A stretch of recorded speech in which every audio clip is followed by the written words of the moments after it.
There's a lot of debate online about whether free work as a designer is worth it or whether it's kind of a scam. I tend to think that it is completely worth your time, and in this video I want to show you a real example of some free work that I did that actually ended up leading to me getting a client and earned about $25,000 to $30,000, which is a couple hours of free work. So if that sounds like something interesting and you want to kind of get a peek behind what kind of work was actually done for that, then stick around and I'll walk you through the design file and kind of talk you through how it all went about in this video. So thanks for being here. Hit the like and subscribe button. Let's get into it. Okay, so a little bit of background in the story. I was a little while ago was scouring the internet, just kind of looking for founding designer jobs, freelance contracts, things like that sort, just to kind of see like what was out there. And I knew that I wanted to find things in the startup space because usually those are the ones that are the easiest point of entry.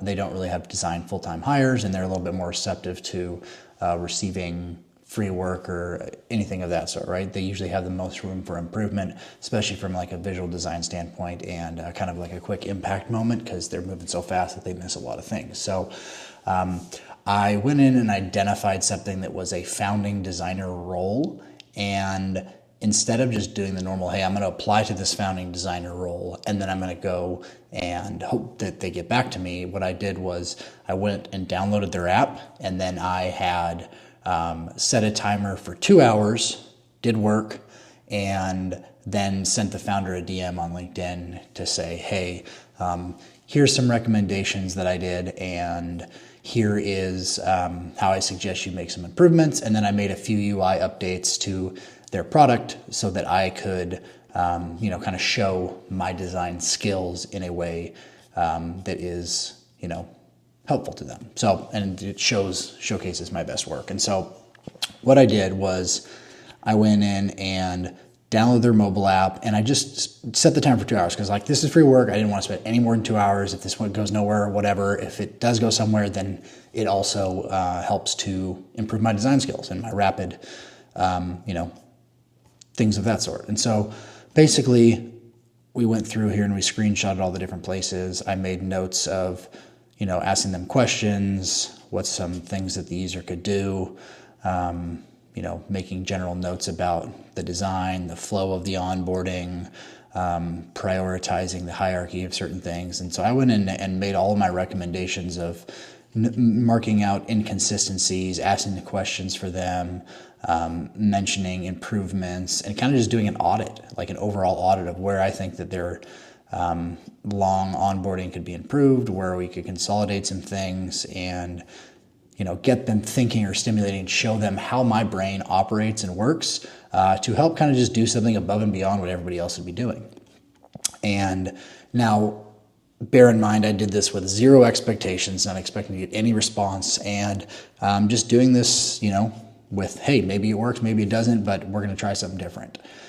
And then I also took these and I was like, okay, I'm going to do a few updates so I can get a general idea of if I were to rework this, here's what I would do for your first number of screens. And so I went through and did some visual design updates for a few screens. So went through and basically just gave them and reworked these screens, right? And had done that. And so along with this, I created a short 5-minute or less Loom video, and I said, hey, here is some audit improvements that I made for your onboarding experience, a few UI designs, and then I explained some of my rationale behind it. I was like, if you're interested in talking, would love to learn more about what you guys are looking for, but if not, have this as a free gift to you, and hopefully you can take away some learnings and then go apply it to your thing, even if we end up don't work together. So that's what I did, and the story around this is essentially the founder got back to me a few times.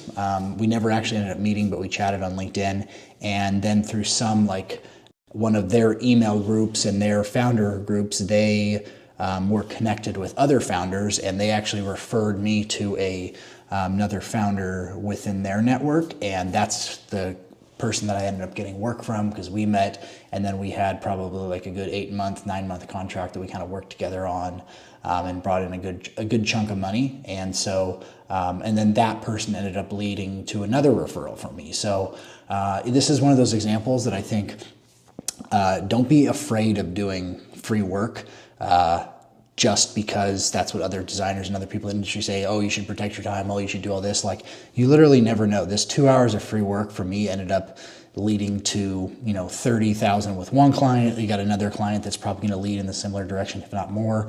And all that for just not being afraid of doing something different. So this is kind of my, you know, way that I did one. Obviously, this may not work for everyone. This was about a year ago that I did this, but for what it's worth, I want to kind of show you a real example of what I did, what I went through, and what I worked through to hopefully get your brain thinking about different ways of going about it. So if you made it to the end of the video, I appreciate you being here. Hit the like and subscribe button, and we'll see you next week. Peace.